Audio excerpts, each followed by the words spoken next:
We love horror movies from the 70s and 80s, and we watch them for 2 days straight, and then we go write a book. Now we're looking back at every title, one at a time, in this podcast that we put out monthly. Once we've had an episode for every movie, it's time to meet up for another Shock Marathon.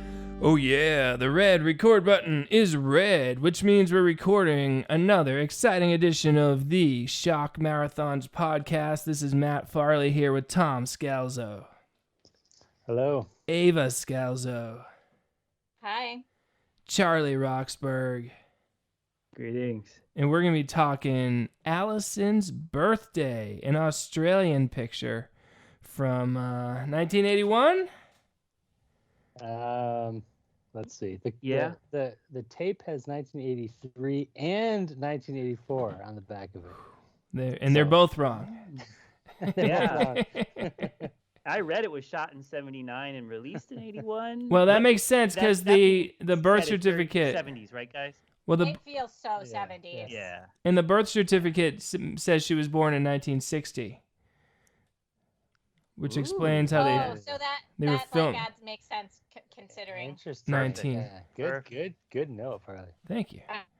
Um, Let's get into it. Allison, 16 years, 4 months is when we first meet her. And we know that because it says it on the screen. And she and her friends are doing kind of homemade Ouija board on a glass table. And the spirit has a message for Allison. One thing I want to go out and say is I think they made a concerted effort to make it Allison with one L, just to avoid the awkwardness of the Ouija board going to an L and then going back to an L. Your thoughts? I think that's fair. I have to say, like, one of the visual tricks that they use to open this movie where they, like, start with the blurred, I really dislike that. I don't know if it's also just that I'm getting old, right? And so things are not as crisp as they used to be, but I find it extremely disconcerting when I'm like, when you're starting a film and then everything is just kind of like out of focus. You're and questioning your vision. Yeah, it's like, I don't know. It sets me on edge, which, I mean, I guess that's good, right? Because that's what the intent is. Yeah. But I'm like, ugh. You got to think for a second when it's starting, because the sound of the tiles, and you're thinking, okay, what angle is this? Yeah. And that's kind of cool. And there's a little bit of, even though it is a little blurry, like you said, there's a little bit of like, okay, they thought about this a little bit, and maybe I'm in good hands, like in terms of just mystery. I will say yes, that definitely considering the values of this production, like it is low budget, but on one side, but then on the other side, they really did put quite a lot of effort into so many things. Yeah. And I appreciated it. Yeah. And it's funny that... Go. Sorry. Well, okay, I'll do it. It's funny that the Australian government is behind it, too, it seems. Like, when you look at who's responsible, it's a government-sponsored program, and that it's just so funny that, like, taxpayers' money is going toward this, like... this druid, this evil druid horror movie. I love that, Tom. It's great. Like, it feels like any like British Commonwealth. Like, could they do this in Canada too? Right? They support the arts in a way that we just don't in our country. And I know. Well, here's one: New Zealand and freaking Peter Jackson with bad taste, right? The most gross, if not maybe Dead Alive is grosser, but perhaps the grossest movie ever made. They took a long shot at him, and he created the entire industry in the country for Lord of the Rings, and brought everybody thousands of jobs. Yeah. Yeah. I mean, it was like that's a good taxpayer investment, but But hard to justify at the beginning. No, I just want to say, it paid off. When they were putting down the tiles, I was nervous that the person putting them down had not factored in the amount of space left and the amount of tiles they still had to put down. I'm like, they're gonna run out of space, and there's gonna be two like really close to each other. Oh, yeah. Well, I will say Like, that that's a lot of pressure. at the end there, I did notice that they were not evenly spaced, and that did bother me slightly. Yeah, it's like when you're making a poster as a kid or a homemade birthday Yeah. card. You're like, oh shoot, let's make that DAY really crunched up there. So the message that comes through, initially the message is coming through with the letters, but then the girl who's kind of leading the charge gets temporarily possessed. And the message is you have to get away from them before your 19th birthday. They want to murder you. Don't let them take you. Terrible danger. And I think it's very effective the way the girl delivers the lines. It really feels to me like a spirit is not skilled at speaking through a person, and so it's that like struggle to get it out. And like it's the same way when if you're having a dream in which you like are having trouble speaking in the dream, it just kind of matched that in a convincing way. And then just everything goes crazy. The wind blows, the bookcase comes crashing down, killing the friend. We don't know that for sure until later, but she's dead, and that is the start of the movie. Pretty good, huh, Charlie? Yeah, slam bang opening. When we watched this the first time, I think we were all kind of hooked there. It's cool. It's stylish. It's effective, and I like the fact that they made her hair look a little different, but you could tell it's the same girl without them, messing it up or trying too hard. So now, when we pick up with her shortly thereafter. Now it's only a little more than 2.5 years later when we meet her again. It has not been a long time since that amazingly impactful moment happened, and yet she's not gonna heed the advice, Ava. Yeah, so this is where like I don't understand why they decided on these ages for the character. I was telling Tom, I was like, I mean, the 16-year-old thing, fine, but then it's like to go to 19, like that just didn't feel like enough of a gap that you would like, and like enough time for you to be like, well, what the heck, like there's never been any danger, like, and also my other issue was like remember when we were 18 or 19, like we were in college, we didn't like, this girl has her life together, like she's got a job, she's got a boyfriend, she's like living her single life. I was like, what the heck, like she seems so well adjusted. Yeah. After seeing her friend like die in front of her with this creepy spirit message, and I was like, I don't understand. Yeah. 2.5 years does not seem enough to get past this. The incident could have happened when she was 12, and then you almost understand her like doubting herself by the time she's 19.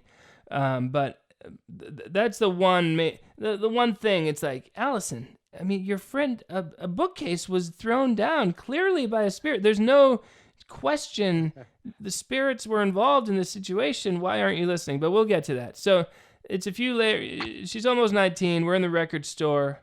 And then when we see her again, it's announced that it's just a few days before she's about to turn 19. I like those little moments where the thing comes up on the screen. That's good fun.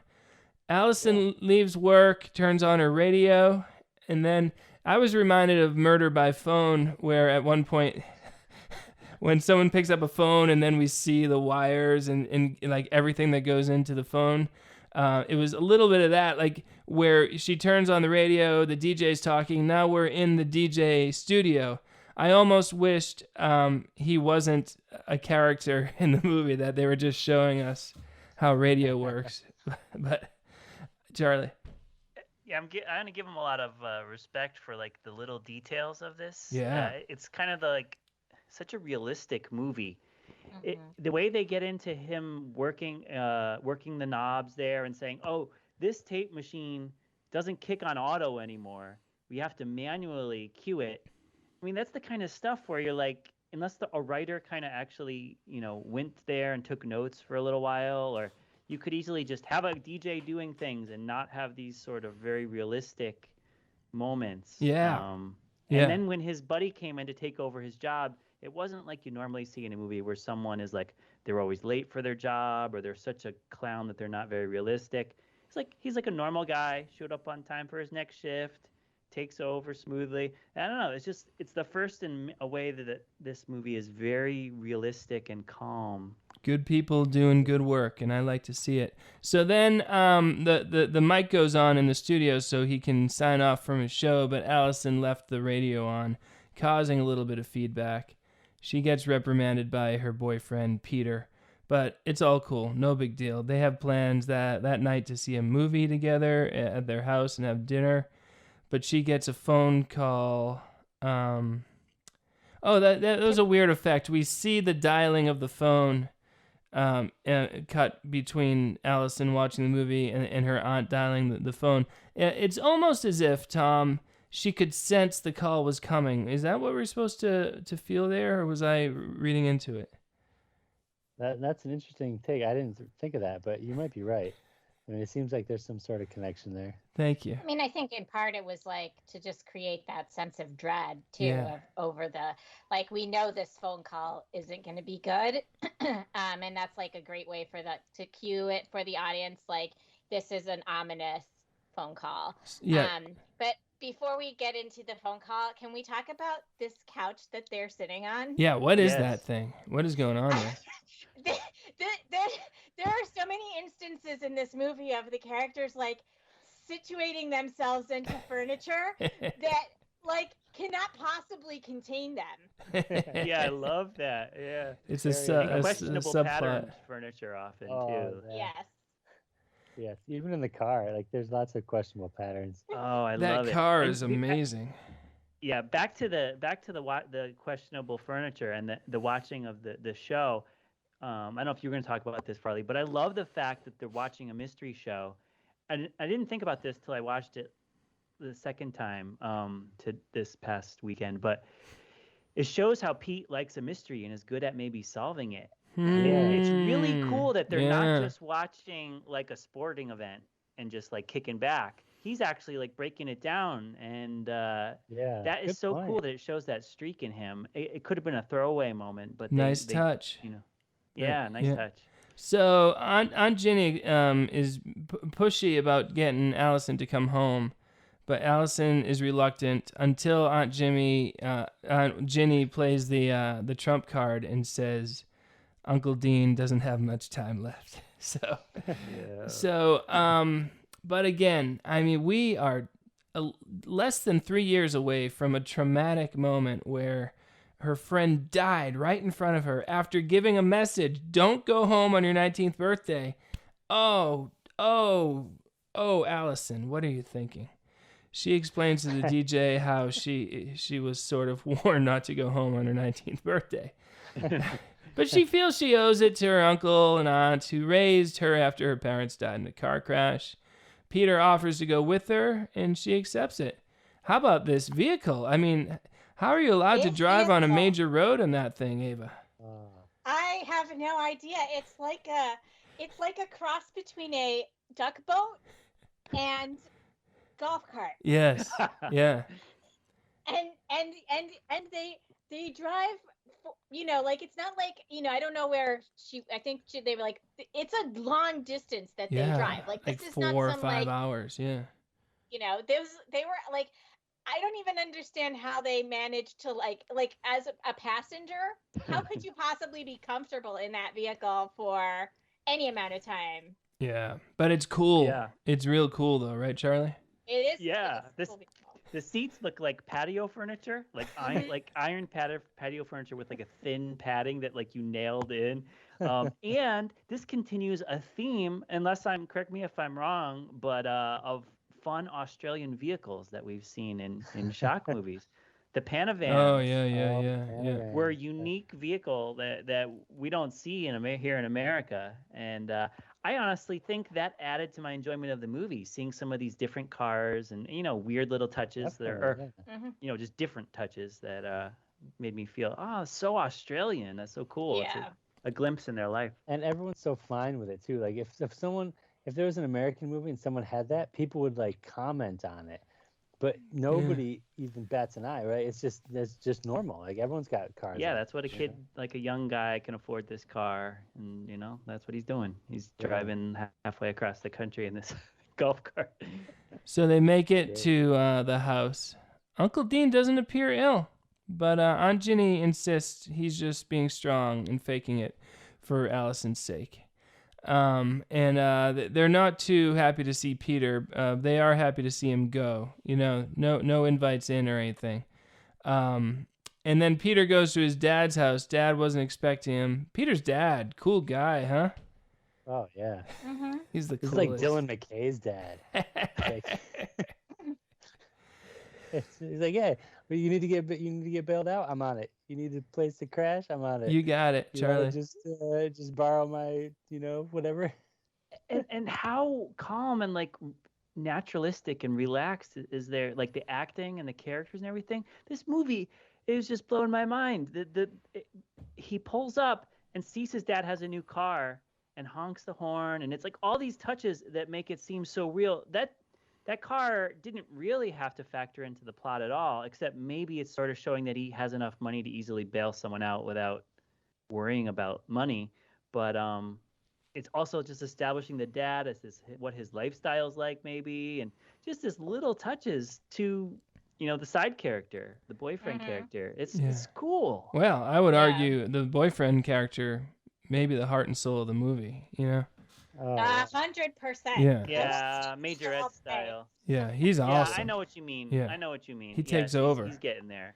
So Allison wants to take. I mean, Allison obviously is the title character, but still, she wants to take a walk in the backyard, and she's warned by Aunt Ginny, don't go beyond the fence because of the snakes. Aunt Ginny is the actress.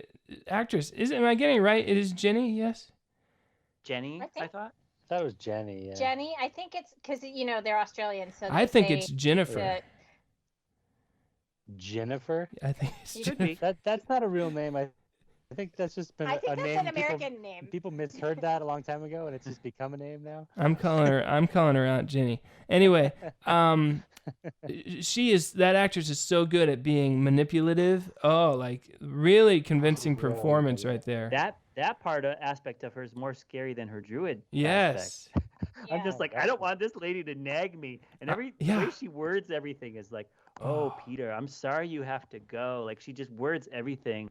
Now, Allison, you go upstairs and pack your things away. I put so much room in the closet for you. Drink your tonic. It's like controlling, has a little like angle to it. She's crazy. Yeah, and she's like, she's a master. So Allison sits on she sits on the swings for a little while. We notice someone from an upstairs window watching what's happening. We don't know who it is right now, but we're gonna know in a little while. That's Grandma Myrna, Grandma whatever. Thorne. Yeah, there we go. But Allison can't help but be curious, and she goes down the path and discovers a recreation of Stonehenge just beyond the woods in an opening. She's a little freaked out and runs back and dives into the backyard. Is this so many red flags? Poor Allison is not listening to her heart, right, Charlie? Yeah, nor the voices that she heard. I'm gonna ask you guys for your take on that. Yeah. Do you think that was actual? Was that supposed to be sort of some supernatural things going on there? I thought it was supernatural. That's my take. Because, I mean, it gets backed up, I guess, by all the glowing stuff later that's happening. There's actual powers in this movie, so it's not, they're not hinting at something. I have a question. It has to be that. Did we see, at the end when from the old lady, like the blue spirit leaves the old lady, did we see that little spirit really quickly during the seance scene out of the corner of a screen? Did that happen?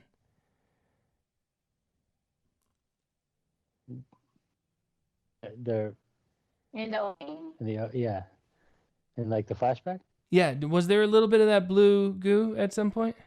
Yeah, I think so. Okay, I didn't know if I imagined it or not. I think so. All right, Charlie, you still there? I thought. Yes. Okay. I didn't see the blue. Good. I just want to make sure we didn't I lose missed you. it. Well, time for a third viewing of the weekend. Yeah. I have to buy that box set now. Okay. Yeah. Uncle Dean comes out. Allison mentions that she went out back and found a Stonehenge. And he explains that the guy who used to live here was an amateur astronomer. And it's like Allison was there for 18 years and it never came up that there's a Stonehenge just down the path. All Yes, right. that is a little questionable. All right, Allison goes in, gets a call from Peter, who's dressed very provocatively, huh, Ava? Yes, this. I can't understand why anyone decided to film this particular scene in this manner. But there's no need for anyone to be dressed that way. And it's not just that he's dressed in this mini robe. It's that he's also got his one leg hiked up over the arm of the chair and the other leg splayed. So he's kind of like man spreading in this mini robe on the phone. And you're like, I'm glad that the video quality isn't good because I can't see anything. Like, It's just abnormal like sitting situations. Like nobody sits normally in this movie. I know it's for I all don't the know why. all these other. What's crazy though is that there's all these other wonderful touches of realism, and then there's just this like bizarre choices that they make. Yeah, Yeah. really weird. And like Ava said, thank goodness it's dark and not revealing. But Charlie, you're an expert on video, and if we're talking about a 4K restoration, tell us what might happen. We might be seeing, they might be seeing some stuff down. They might have to put like some kind of power window over that area and go darken that. You know? What a weird detail. Odd. Very weak Weird detail. decision. The phone call, he just could have had both legs on the floor having the phone call. Fine. We wouldn't even known it was a mini robe. It's odd enough for a guy, I guess, to be wearing a robe that tiny, but Yeah. that, like you said, Ava, coupled with that position, insouciant. I don't know. It was just crazy. And but when we watched it for our shock, I mean, that jumped out at us too. We were like, what the heck is going on here? This is crazy. It made us take pause for sure, and not actually pause the video, but it made us go, oh my gosh. I did make Tom pause because I was like, what? But what's fascinating about this movie too is like, it's oddly quiet, you know. So like, it's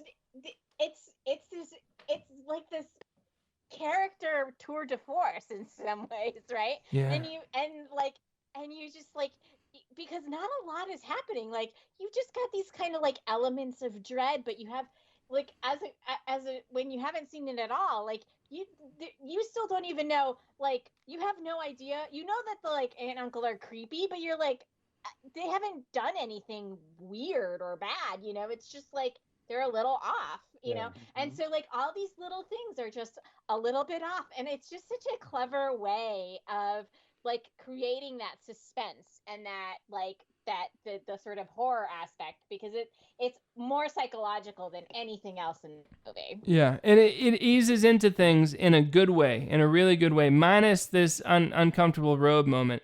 And I would, you know, watching it this time, I feel like the uncomfortable robe moment like really affected my analysis of the movie the first time I saw it. And now when I was able to watch it, knowing that was coming, and just, you know, I was able to separate that and realize like this movie's awesome. Like I love this movie, and I mean the robe decision really, frankly, belongs in a much worse movie. Like they made the right choice and pretty much everywhere else. So that was a revelation to me. So let's go on. After dinner, Ginny or Jenny, whatever her name is, pushes one of her special beverages on Allison before she goes to bed. It's pretty obvious to everybody what's going on there. maybe a little bit too much. Except for Allison, Yeah, I know. A little too much Rosemary's Baby, who Charlie. pounds it. Yep. But like she literally. Have you ever seen anyone drink tea that way? No, but she No, grew up like, on it. Yeah, drink a po. I guess.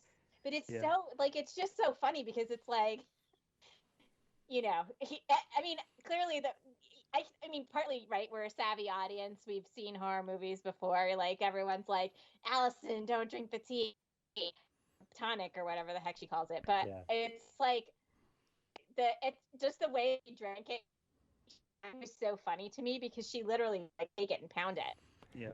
The movie is really effective though in like that being unable to break away kind of thing, that like coming home for the first time after you've been away from home for the first time situation where she's still, she still feels like she's, she has to follow their rules even though she doesn't, and like home doesn't feel quite the way it used to feel. It's actually effective and good. I love this movie. So that night in the middle of the night, great-grandmother Thorne just wheels her way into poor Allison's room to grab her. That's a good scene, huh, Charlie? Yeah, imagine filming that one. Where did they find that lady? A lot of it made me think, like, does she have? I think she was genuinely a fairly old actor. Right? Oh yeah. Yeah, but a lot of character in that face, and an unsettling like image there, and very cool. And I like their Aunt Ginny's explanation.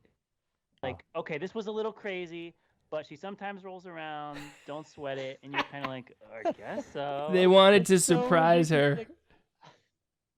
Oh, that's Grandma Thorne. Yeah. Good performance by Allison there. I mean, but that's again like the way that this movie really works, and the way that the way that they hold the aunt and uncle keep her in thrall is so clever, because it's like they make it so impossible to talk around. Like even when Peter is trying and he actually knows what's going on, they still get around him, and it's just like it's just so well done, and that just also just adds to that sense of dread, because you're like, how can you get away from this Yeah. you keep wanting to get a win, and then it doesn't quite happen. Well, luckily the next morning, Allison does have a brief victory where she's strong enough to insist that she's going out with Peter that day rather than staying around the house with her manipulative aunt and uncle. So that was a good moment. I was happy for her. And then they go to the beach where she mentions that her great-grandmother was wearing the same charm on the necklace, or whatever you call that. And she goes on to explain how there's something just not quite right about the house. She can tell now that she's been away for a while, and she explains the Stonehenge in the backyard. She invites Peter to the party. The party's going to be Wednesday night at 7 p.m., an unusual time for a party, but that is the exact moment that she was born. So I guess it's all pretty obvious stuff, but the girl playing Allison is good, and like really good at being naive and innocent, and you're totally on her side, right, Tom? Yeah, I mean, to a point. Like, I think you're on her side, but remember, we wrote a song about her saying, "Allison, you're such a sap." and I think we were a little annoyed eventually that she didn't kind of break away a little bit more, and for the most part, yeah, like you kind of understand. She's trying to justify why she's there, and she doesn't want to disappoint her family, or and they're all elders, Yeah. That I mean, makes it weird. I think that's one of the things, right? Like that why this movie works, right? Where she's so like innocent in the actress does a really good job of like maintaining that air of innocence, and then you see all these people like making these plays all around her, and like it's frustrating that she doesn't see it, but on the one side, but I think it also kind of makes sense that she doesn't. Again, because I think that they are so masterful at like turning things around. Like it's like gaslighters. It's amazing. They're so good at gaslighting her. Yeah. Yes, exactly. Yeah. And I want to give Pete his prop too. Just I enjoy the fact that he really listens to what she says, Yes. and he's like, you know what? That seems weird. You know what? This seems wrong, and it's cool. It makes me feel happy as an audience member to have him reasonable and smart about things. Yeah. And he's so good being supportive. Like I just like that he's. It doesn't happen very often. No, like usually, like he's what about it. He wasn't trying to like take over or be the like so many times in these horror movies like there's like some like low-lying misogyny throughout, and that wasn't really what was happening in this movie. Like that's not at all what's going on. This is very much it's not that like underlying misogyny. It's like yes there's the supernatural element, but that has nothing to do with like treating women poorly or anything like that. He is like a good guy, a good boyfriend. He's not a jerk. He respects his girlfriend, like, and he is really genuinely trying to save her because he is the one person who like starts to put all the pieces together about how much danger she's in. Yeah, he's great. What a guy. I wish I was that diligent and good. They go back to Pete's dad's house. She turns off the stereo so they can listen to the rain. She declares, I guess I'm kind of in love with you, to which Pete says, yeah, I know, I guess I'm kind of the same. So good for them. He brings her back to Uncle and Aunt's house. Wait. Well, we have to discuss the fact that then they proceed to have an amorous encounter and are like wedged together on this couch in the most uncomfortable way possible. It is just one more example of them putting these two actors together in the most cramped space. It's just so weird. I like amorous encounters. That's a good phrase. I just had to like, put it out there. There's going to be a song. We're going to write a song called Amorous Encounters, by the way. Thank you, Ava. You're welcome. All right. So now they go back after the amorous encounter on the uncomfortable couch. A theme, uncomfortable furniture. It's we should got to write a paper on that, Charlie. They go back to the aunt and uncle's house, and she says, let's spend the day again tomorrow. I wish I could figure out what it is I'm scared of, she says. And I say, it's really not that hard to figure out. Peter returns to that night, Peter goes back to the car, and Uncle Dean is right there. And he explains that that's a good moment, huh, Charlie? Yeah, I mean, I think one of our favorite things about this movie was in a couple of the very high and mighty kind of statements that that the cult members make. So I don't know if this is what you guys were thinking about, but there's that moment shortly after Pete has kind of left, and Uncle realizes that Pete is,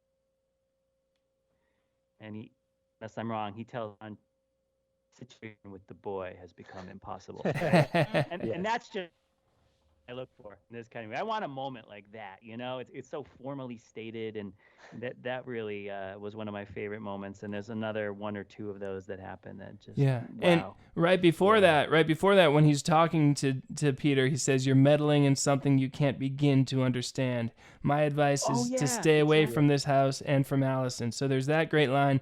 And then inside, Ginny forces another tonic on Allison, and that's when the situation with the boy has become impossible.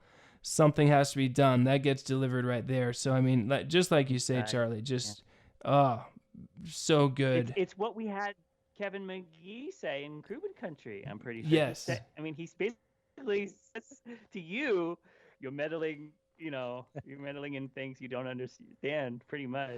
Word for word. So good. Yeah. So so Allison has when he gives those lines is a gem, yeah. Oh yeah. Allison has Of course. weird dreams of Druid worship at Stonehenge, in which a woman is asking Myrna to possess her. Excuse me. That we see that blue light over her that I noticed at the beginning. And then Peter comes to the door the next morning. Uncle Dean says she's still asleep. Peter just comes in, though, as Allison is coming down. She's very weak. Doctor's going to make a house call. How about that doctor, Tom? Huh? Oh, man. Mhm. He's like, if Larry Bird was a doctor, it's that guy. He's the Larry Bird of doctors. He's so great. He's like super smooth. And like, he talks around every problem, and it's exactly what you want, and that's it. Yeah, it's total like Yeah, no Ava's doubt. right. Ava's right. It's total gaslighting, but it's like really effective. Like as a viewer, I'm sitting there and I'm just feeling this like rage at the way that everyone's doing exactly. They're being evil and they're getting away with it. Yeah. Peter. They're like evil lawyers who have a case all like spelled out and all the wording just right. Yes. But they're doing it for evil. Yeah. Peter supposes with the doctor whether it's something other than nervous exhaustion. And the doctor's like, yeah, get out of here, kid. It's definitely nervous exhaustion. Yeah. It's like, I'm 100% sure. Is that guy even a doctor? diagnosis is So great. So that guy is a doctor because he got the baby originally, right?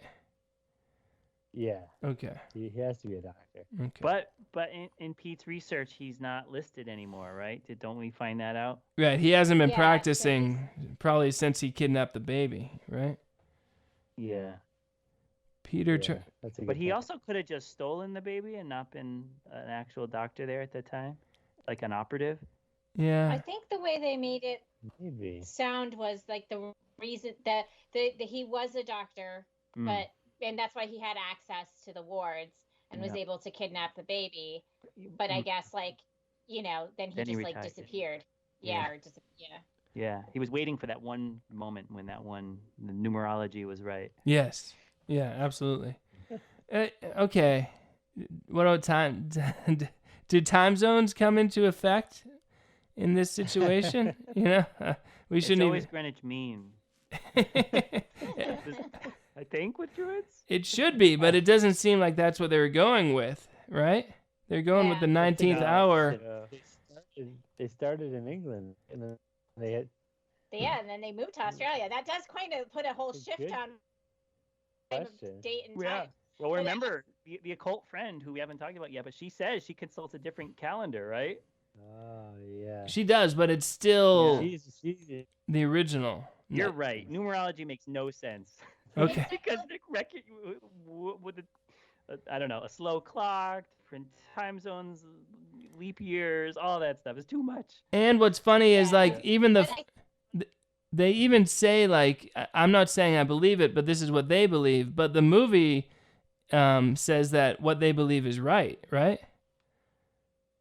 yes. Yeah. So Yeah.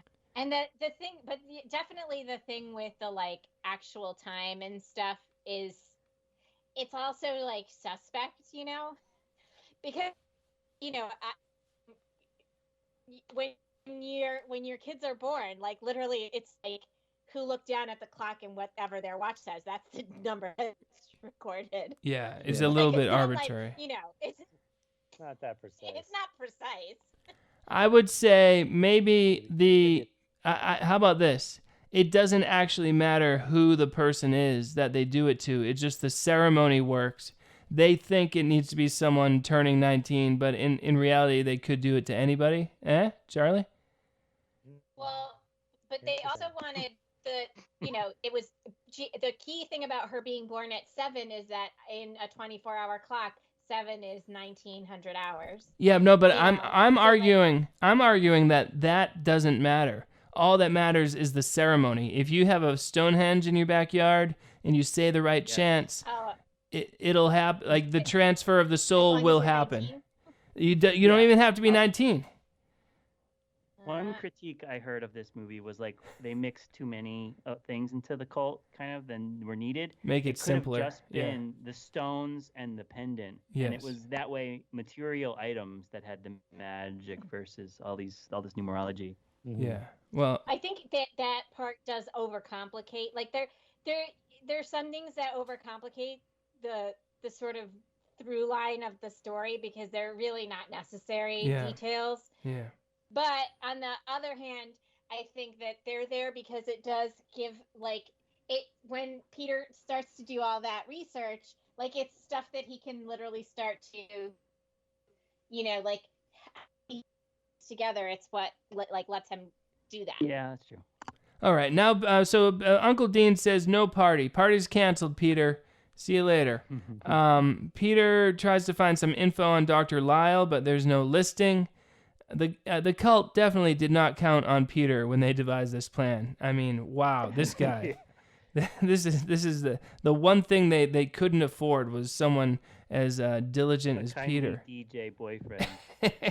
But I would be so back in wherever they're from at this point. I'm doing my radio show, just being like, hey, not my problem. So Peter then calls. Oh, go. Yeah. Sorry. I just was thinking of it.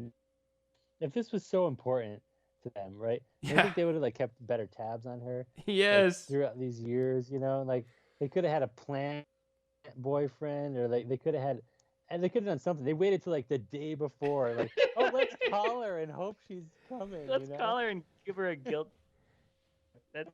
That's Satan's big plan. If Satan isn't involved. Yeah, very good point. Very good point. Keep her locked in the basement till she's 19. This is crazy. Totally. Yeah, huge good point by Tom right there. All right. But basement life. Grandma Thorne wants a nice healthy body. Fair enough. Okay, good point. Spoiler. Nighttime, Peter drives to the house. He's got a flashlight with a little rag over it. He breaks. Okay, this flashlight is amazing. Yeah. It's like the largest it's like a floodlight. It's not a flashlight. Like a little car battery on the bottom. Yeah. So good. And I do like the cloth too. What's the idea of the cloth? So it kills the light a little bit. Just doesn't make it so wide. Yeah, it's soft. It's funny. He breaks in, goes up to Allison's room. She's been having the granddaddy of all nightmares about black magic ceremony. She was there, but it wasn't her. It's all mixed up. Poor Allison.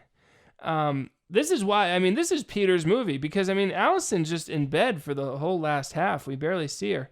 Peter decides to poke around the house to see if he can find anything, and he finds the old grandmother who looks like she's dead. Tells Allison he's going to take her away. Something bad's happening here. He helps her down the stairs, and as they're leaving, Dean, Ginny, and the doctor block the way. Oh, these guys are diabolical. The doctor renders Pete and Allison unconscious. How does he do it, Ava? Well, he does. It looks like a Vulcan neck pinch, but I think he has a tranquilizer thing in his hand. No, it's a neck pinch. No, it's just a neck pinch. I thought it was they talk about it later. They talk about the nerve later. Yeah. See, I was so dark that I couldn't tell, but I'm I was just it can't be a Vulcan neck pinch. That can't happen. No, you're right, Ava. You're right. It was not well. They did not sell this well at all because he barely makes contact, and any reasonable person is wait, there's got to be more than that. Just tickling a person's shoulder does not make them unconscious. So what are you saying? You're saying because he's a doctor. You're saying, Charlie, because he's a doctor, he knows exactly the spot. Is that what you're saying? I think because he's a druid or something. But it does come up later. They mention knowledge of nerve points. They do. Yeah. So it's mentioned in passing for half a second. Yeah, But to the that's, police. You know, It's again, so where good. this movie is clever, right? Because they do these little things to like, they don't just they circle back all the time and make sure that things connect. Yeah. Yeah. It's well put together. We've seen a lot worse. Oh yeah. They bring Allison back to her room where Ginny prepares a syringe and then the doctor injects her with it. Man, they're going hardcore now. Then the doctor starts hypnotizing poor Allison. And as Peter wakes up from his neck pinch, 2 policemen are there. Dean and Ginny argue that Peter is just an ex-boyfriend who's pestering her. And then Allison, corroborates that accusation because she's been hypnotized, and poor Peter, seething with rage, and so am I. I felt so helpless just watching it. The police take him away. Wow, this is good stuff, huh, Charlie? Exactly. Helpless, like you said. You just like he's younger than them and he's stronger than all these older folks, but he can't do anything. Especially, and then once they get the cops on their side with their perfect story and Allison saying what she says, it's like maddening because there's nothing he can do at that moment to win the situation, and they have it so well thought out. It's cool. It's rare that you see that in such a sort of low budget movie like this. Yeah, I think that's what like makes this movie it's so compelling, right? It's because like you really start to feel that sense of like how are they going, like there's no getting out of this. These people are just so like overwhelmingly evil, and like and everything they do is there's like you can't get around them. And it's like in some ways it's very suffocating in some ways, this movie. It's really interesting. Yeah, very effective. Very effective. Yeah, well put. Yeah. Then, I don't know if I like this move here, but they have Ginny confess to the doctor that she's become a bit fond of Allison, and the doctor reprimands her for it. Like, how dare you? Myrna has been waiting a long time for this. I don't want Ginny to have any degree of affection or likability. I want her to be pure evil, just like the rest of them. Tom? Yeah, I agree. It doesn't really. I think Peter is enough to hook your emotions on. You don't, because if you didn't have Peter, maybe you need something like, oh, maybe she'll help Allison at the last minute or something, but you don't care that you're hoping Peter saves the day. You don't care about Ginny switching sides. And it doesn't come back at all either. So it's just out of nowhere and unnecessary. All right, Pete's dad, good old Pete's dad, bails him out. Pete drives off, and now we see that he's being followed. Oh no! Can we just talk about why his car would be at the police station? Yeah, I think the police.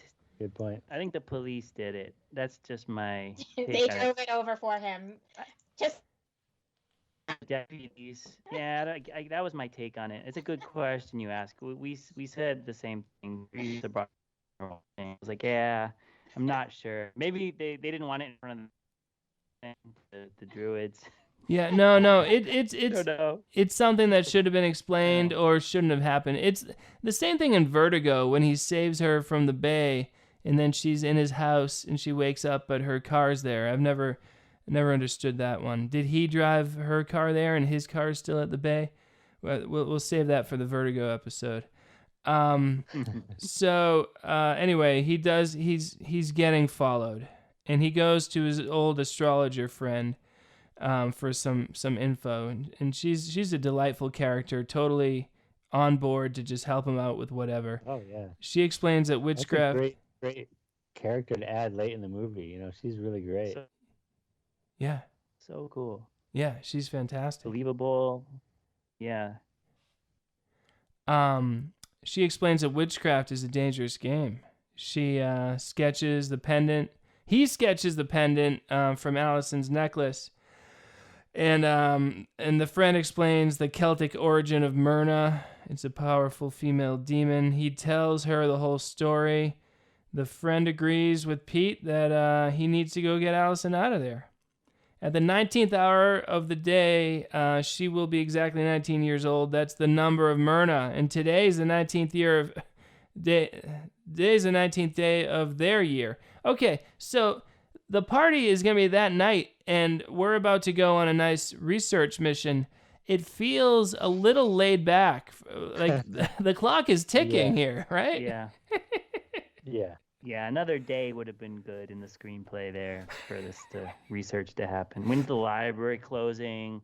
You know, how late do the microfiche machines stay open? Yeah. It's a lot to fit in. All right. Factor in time for a snack. Yeah. So I was kind of hoping his friend of the occult, though. I thought she should have joined in on the mission, you know? Like, yeah. It was cool that she was advising him, but at the same time, it's like, what else are you doing? Like, come on, you know, come help out. Yeah. Well, remember, she got out of that game. It was too dangerous. That's true. Maybe she got scared straight. She's scared of that stuff. So she suggests that he go look up birth notices to figure out who Allison's real parents might be. And now it's our awesome research scene. He's in this big library flipping through newspapers. And I like a good research scene, and they handled it very well in this movie. We see a headline, baby disappears from hospital. And then parents of missing baby killed in a car crash. It's all spelled out from very conveniently right there. Peter tries to get some, and then he goes to a nurse and smooth talks her into providing some extra info to confirm that Allison is the missing baby, I guess. I don't even know specifically like what was going on there, Charlie. Yeah, I feel like point it was just finding the exact time of final icing on, I guess, that made him think the case was closed. Although I don't know why he needed the case to be closed, because he wasn't presenting evidence to anybody and he already knew that they were bad. But I liked the sweet talking. Like, the sweet talking was fun, but the payoff in terms of information was disappointing. Just ultimate confirmation, I guess. So the doctor gets a phone call from the guy who's been tailing Peter, and the doctor says to kill Peter. Oh my God. Wow. So that guy leaves a note on Peter's car. Last warning, stay away from Allison. Now, this is like next level gamesmanship. He leaves the note realizing that Peter will then follow him. Is that the idea, Ava? I guess, because like literally he waits until he sort of sees Peter approaching the car, then leaves the note. Then Peter watches him leave the note, and instead of saying, "Hey, what are you doing?" he calmly goes over to the car, opens the note, and meanwhile has allowed the other dude to get into his car and sort of slowly start it and drive away, and then Peter chases him. And like I guess that the whole point was for Peter to chase him, but like that's not a guarantee. It's not guaranteed that's going to happen. That's a bold move. It's so bizarre, but you know. I mean, if your boss gives you that order, like imagine if this is like the mafia, right? Yeah. Now, like you don't just go leave the car and hope it works out. It's very subtle. Yeah, it's a bold way to lure Peter to the cemetery, but it works. What a fool! He follows them to the cemetery. He's walking right into their trap, and he sees. Can you imagine? I'm sorry to interrupt you, but yeah. This is like pre-cell phone, right? Like how is like, okay, I need 10 guys. You all need to be at these coordinates. Somebody has to dig a hole, and as soon as he comes, we have to corner him. You know, the coordination of this plan is very impressive. That's a great point. I didn't even think of that, because he got the directive from the doctor seemingly just moments before Peter came out of the hospital or library or whatever it was. But the guys, his team is he's got an incredible team of assassins just ready at any moment to get that call. So yeah, we have a great showdown in the cemetery, including a guy they're all well-dressed men. One of them's got a pitchfork. Charlie, tell us how great this is. Oh, everything starts ramping up here, big time. I mean, there's these beautiful angles of like, look down one path, guy there in a tuxedo. Look down the next path, guy's there cornering you, and it felt like I was in his place and I couldn't see a way out of it in a believable way. You know, it wasn't like a Rambo situation where you're like, okay, Pete could just like fight everybody and they'll be easy to get rid of, or knocking over stormtroopers or whatever. It was like, okay, he's surrounded by like 8 to 10 grown men. There's no easy way out of this, and I could feel that in my heart as a viewer. So I thought it was really cool. It was, I guess they're dressed up fancy for the party. Is that what we're to believe? I guess. I don't know. Yeah. But anyway, it's cool. I mean, it's in a cemetery. All the shots are beautiful. Pete's trying to think on his toes and figure out how to get out of this. I loved it, and a little bit of action here after the research is not a bad thing. I like that it takes place during the day too. Like too many horror movies would have a moment like this at night, and it can even be more effective and scary during the day, just because it's so just because it's so pure, sort of, or whatever you want to call it. But anyway, he speaking of Pete thinking on his toes, he decides to say, "I know all about Allison, the doctor taking her from the hospital." And then the guy says, "You've obviously done your homework. That's the reason you have to die." Oh, great line. So good. Great delivery. Peter then argues that they got the wrong baby. It wasn't born at 7 p.m. exactly. Peter offers that he can prove it if they let go of him.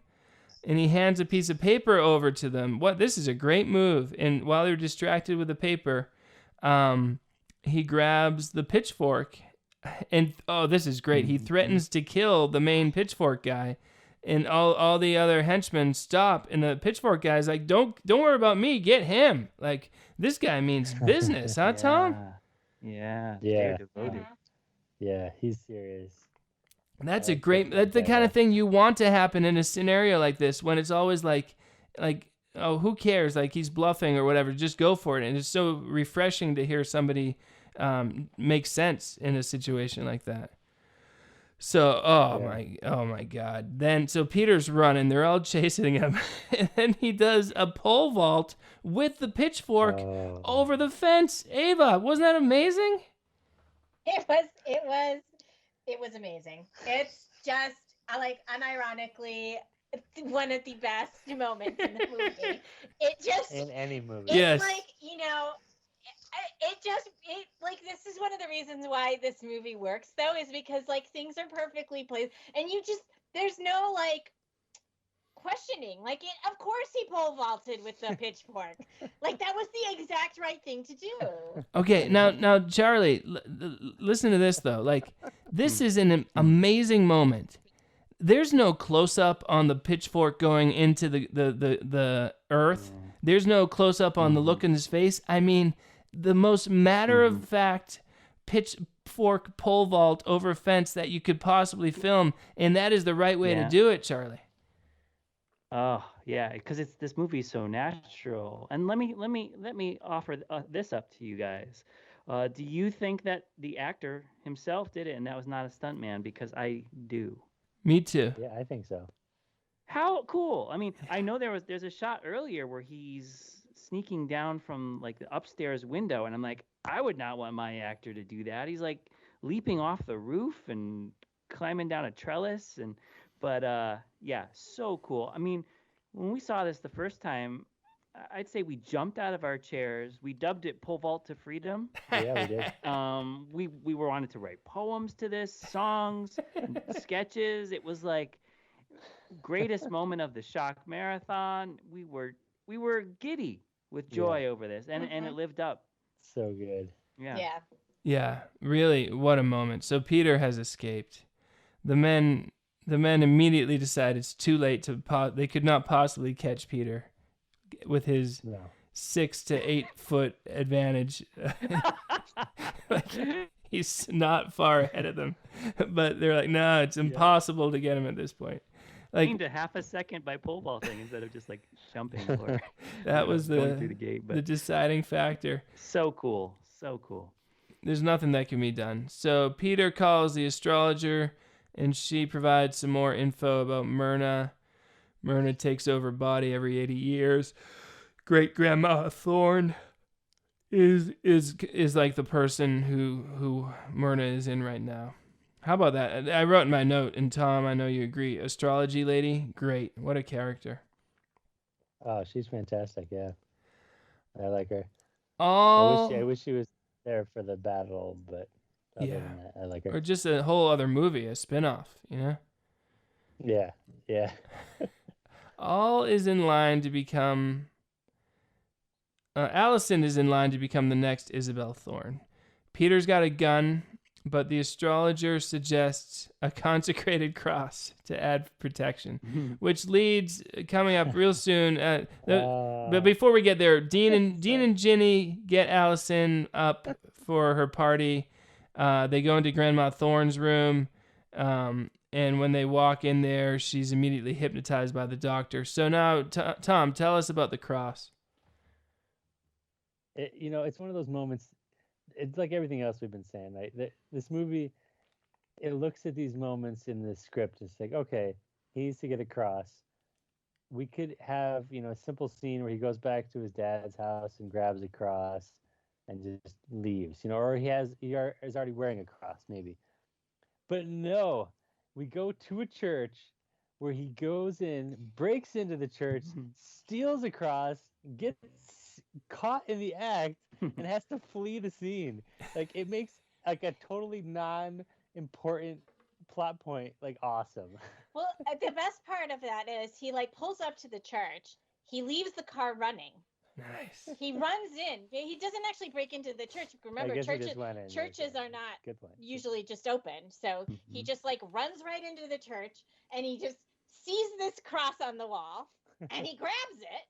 And then the priest is coming about, he's been minding his own business, and sees the guy, and he kind of goes hey, and gives chase. And it's just the way all of the framing of all of this is just perfect. Yeah, love it. It reminds me totally of Wesley Willis's song "They Threw Me Out of Church." You ever listen to that? I run out of church with a big grin on my face and the preacher chasing me. Yeah, nice moment. One thing to advocate for why he had to go to the church would be that it had to be consecrated. So yeah, I guess that's true. it. Yeah, it had to come from there. But my point is, he could have just got it and walked out and didn't have to be chased. Yeah. It's still great. He could have.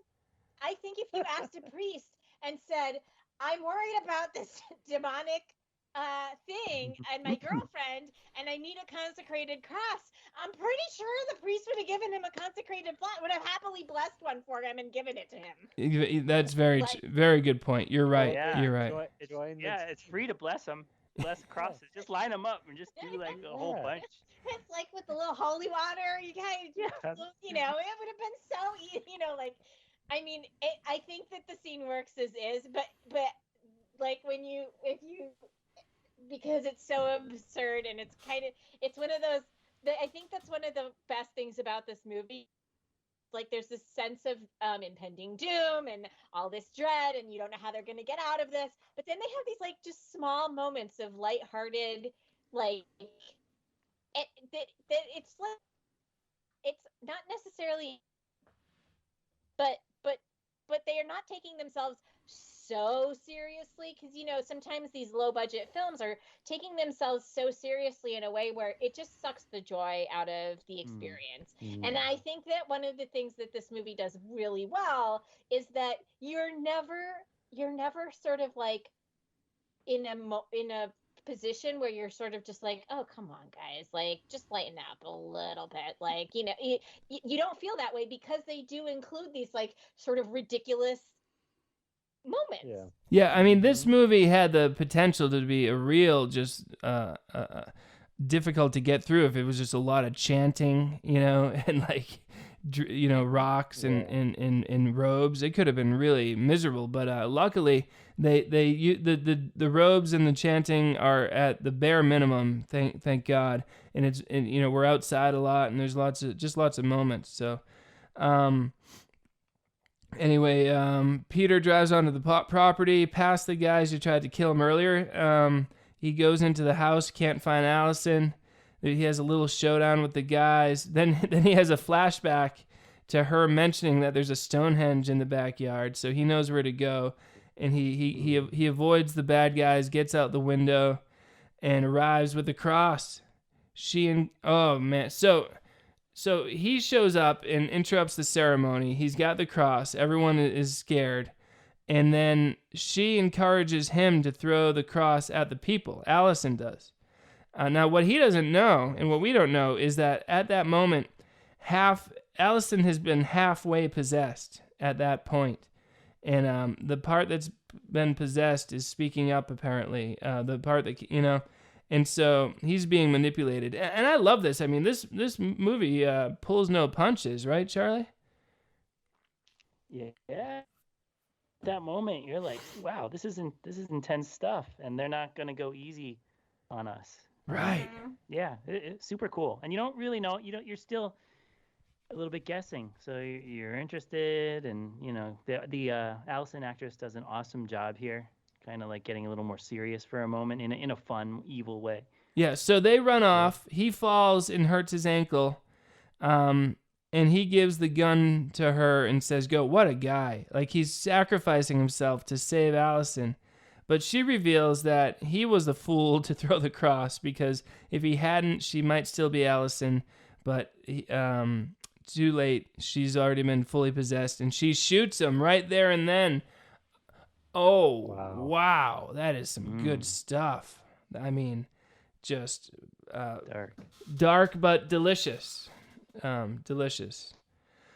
Anyway, the police are convinced that Peter was the bad guy. Case closed. Myrna's going to survive another 80 years at least. And then, I mean, what a great touch. At the end, the old grandmother is sitting there. She opens her eyes. And then we realize that Allison is stuck in the old grandmother's body, saying, what's wrong? Is the time for the party? And then it ends with her screaming. Oh, so good, huh, Ava? Wow. Yeah, and a Chiron on this 104 years old, whatever. Yeah, nice touch. Nice touch. Poor Allison has gone. So she went straight from 19 to 104. And I mean, that lady, that actress, that old lady, she gave a good scream there, huh, Charlie? Yeah, that was what I was thinking as I was watching it. Like that's a lot to ask of someone that age, but she did a great job. For anyone young who's watching the movie, who might have been maybe the target audience when this came out, for them, that's like, oh my God, that they have to think of that kind of scenario. If you're like, a teenager watching it at a sleepover or something. Yeah. I mean, even for us. So, great moment, and maybe written right around the same time as the first Friday the 13th. So I feel like a lot of movies post first Friday the 13th wanted to have a really snapper of I don't necessarily a twist, but like just a shock ending, a really like wow ending. And this similar to Friday the 13th has an ending where you leave the theater or your rental purchase with like a lot of energy, like wow, and you almost want to share it with your friend to get to that point. So it Nice was cool. touch. I mean, it leaves you on a big upswing there of emotion. Not that it's positive, but you're just like, holy cow, take that, Allison. Take that, audience. Yeah. Druids are powerful. And it's a little bit, I wonder if Charlie Kaufman saw this movie, because Being John Malkovich, same kind of ending with John Cusack, in the body, just having lost, So, wow. Okay. Let's get some reviews of this film, Charlie. Okay. This is one of my favorite put it on in October atmosphere type movies because of its naturalism. I think that I love having it on, and just it doesn't invade your house to have it on the way that some more intense horror movies that have a ton of screaming or more gore might bring to your house. I think if anyone walked through the room when this is on, they'd be like, oh, this looks like kind of pleasant. It's like an after-school special or just like a regional film. And you kind of have to get into it to really find all its joys. But very natural, great characters. You know, they say, I guess it's called folk horror now, but I dig it. It's like I said, it's one of those ones that's just, if you just give it a chance, it's so natural, and you know the characters are so great, and you know it just keeps you happy while you're watching it. Ava, your thoughts? Yeah, I mean, like, as bummed as I was at the ending, and I was bummed. I was really sad when Peter died. I was like, total Peter fan. You know, I don't like it when the bad guys win. I kind of wish maybe that there would have been a more like, I think I much prefer the, like, you know, slightly more hopeful ending, but with that through line of dread, but not, you know, not so overt. But that being said, overall, this was just a really enjoyable movie. I was entertained throughout. You know, even though it was slower and quieter than some of the other movies we've seen, I think because it's actually well written and it's, you know, everything is sort of tied together and the plot, you know, it intensifies, you know, beat on beat, it keeps intensifying in a way that some of the other movies that we've watched for this podcast do not. So I think ultimately it really works, and it makes it an actually super enjoyable film. Tom? Yeah, I agree with what both Charlie and Ava were saying. You know, it's kind of slow, but the characters are great, and it's a totally different movie. It's not like a body count movie or, you know, a movie where you're expecting a scare every couple minutes. It's like you said, Charlie, you kind of settle into it, and it's comfortable, and like every scene is interesting in its own way, like because the characters are so good and the writing is good, and it's just very pleasant to be in this world. The only thing that it doesn't bug me, but I was thinking about it, and I was talking to Ava about it, is what is the point of this cult? Like, what do they get out of this cult? That, you know, like, it's not like they have like power or riches or like they just have to keep the cult going, you know, that, and I was like, why it's a lot of work to keep this cult going. Myrna's the only one who gets anything out of it, right? Yeah, I guess, like, you know, usually like the people have powers over the community, you know, or, you know, like in like Hot Fuzz or something, you know, they have like prestige over the town. They rule this town. Like, these people don't seem like they really rule that much. I don't know. Other than that, I really like it. Yeah, I mean, that's a good point. Why are they so devoted to Myrna? Like, they could just let this old lady die and then be done with it. You know, like, just live their lives. Because, like, this will do nothing good for any of them. You know, just the old lady gets to keep living. Good point. Nevertheless, I love this movie. I much preferred it this time over the first time. I don't think I've seen it since the first time we watched it. Possibly, I don't know for sure, but it definitely feels like a Saturday afternoon movie. I love that most of it is in daylight. Even, like, you know, scary moments are happening in the daylight, and I'm in favor of that. Basically all the time. I mean, that showdown in the cemetery, like, it's something scarier about being in a cemetery in the middle of the day and for there to be scary stuff going on. That is scarier than like the obvious nighttime thing. But I also think it works like as like an allegory about how, you know, you can't go home. You can't return to being a kid again, you know?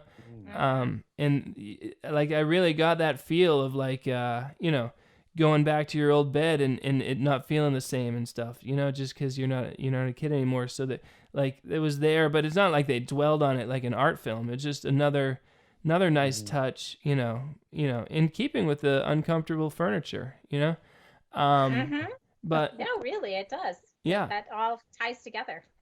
Pole vault to freedom is so good, and it takes such confidence to have something so as dramatic as that, and to just show it as matter of factly as they do.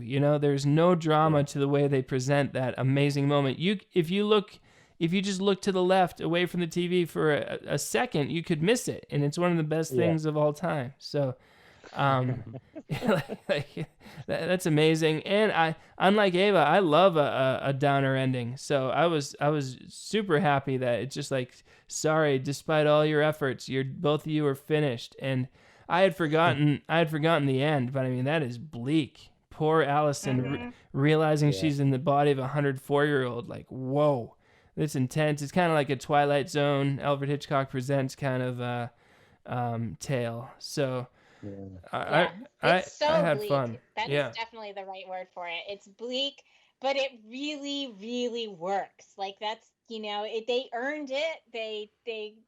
It just works. And I really like this movie, even if I'm, don't necessarily love the bleak ending. Yeah. That's not my normal jam, but I appreciate it in this film. I think they did a good job, and I overall 100% would recommend to people. It's not only bleak in that it's bleak to us if we see the Druids win and Pete's dead on the ground. They made it the next level of her personal realization on a profound level. Yeah. Bleak. Yeah. So the Druids have won, and they're like, take this moment where you realize that your worst thing has happened and you have to personally reckon with it. Yeah. Yeah. No, that like you said, I just assumed Allison's just gone. She's dead. Or whatever her soul was. Yeah. But for them to throw that little kicker at the end, whoa, that is that's dark. Well, she's a 19-year-old in an 104-year-old woman's body. That is brutal. Brutal. Yeah. Yeah. So this is next level, and compared to A Curse of the Screaming Dead, where just the ineptitude is which is rife with ineptitude. This movie just is rife with ideas and excitement and much better than I remembered it. So check it out. Anyone listening currently, it is on Tubi, Tubi, Tubi. And after you've watched that on Tubi, check out Freaky Farley, also on Tubi. But any other final thoughts? I'll just say watching on Tubi was funny because it had commercial breaks in it, the version that I was watching. So every now and again, that guitar riff from the opening credits would play, and Allison's birthday would come up on the screen, and then it would fade to black, and then the movie would come back. But because that's the kind of movie I watched when I was growing up on a Saturday afternoon horror or something, it put me even more in the mood of enjoying this vibe. But I don't know. Maybe it was the Australian TV dub or something that they have on Tubi currently. And it's so fun to think that the way they just dump it onto Tubi with they didn't even line up those little breaks to match when the commercials actually play on Tubi. And that's the way we like it. It's the equivalent of just this work of art that is just dumped onto the public, and all right, whatever. We care so little about this. We see so many movies where the synopsis doesn't match the movie, or the ratio is wrong. You guys got to look up, if you haven't seen, the racy Allison's Birthday cover with the naked woman and the devil on front. Totally not indicative of the movie. Like you're talking about, Farley. Yeah, it says 18 plus, and there's a woman. I'm pretty darn sure. I was just looking up Allison's Birthday to see what else the director. I think it's even on IMDb when you look at the other posters.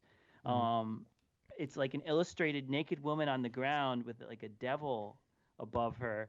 And wow, if you rented that and took it home and saw Allison wearing her overalls on the swing in the backyard, you would be like. I just like to say this movie also makes me want to be a better man, you know, because like I was watching Peter, like he's such a good guy and he's just going for it, and I'm resolving right now on the podcast. I want to be a better person from now on. Okay, Tom. Noted. And did you guys know?